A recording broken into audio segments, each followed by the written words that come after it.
adam na da girma, kowa ya fara shi to ba zai burin rashin hankali ba.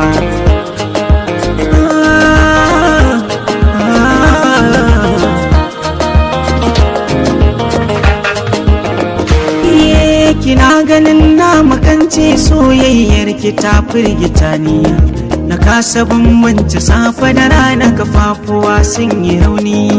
Kullum tunanin kina ta yawa har ya fi ƙarfin ma'auni. Zan so ki zo da ɗaukin ki tun kan san ki na kastani, bako idan dai ya so ka buri ne ya samu gumfana. Wasu sun kira so mu kawo dan laifi a so ba duba, komai laifin masoyi ai da ido ba a gani ba. To ki tunani da kyau ni ba wai kinki nake ta biwa, to an halicce ni ne da san ki ba wai ganin lokaci ba.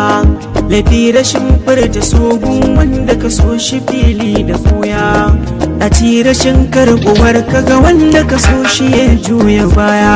Kaɗaɗi da zafi su kan saka zuciya har ta faɗa ga jinya. Lallai akwai ɗimuwa ne so yayi karancin musaya, so ba na in baki ne bai tasiri idan dai da karya. Shin mai bukatar muje haji sai sallah da kwanan salati, da na so masoyin da baya so na gwara kwana titi. Da na ji matar shige bata darajar siya ko akance, shin mai laifi na kalmomin so ko halitta ta zati. So ɗalibin lokaci ne da saurin ka sai ka yi latti.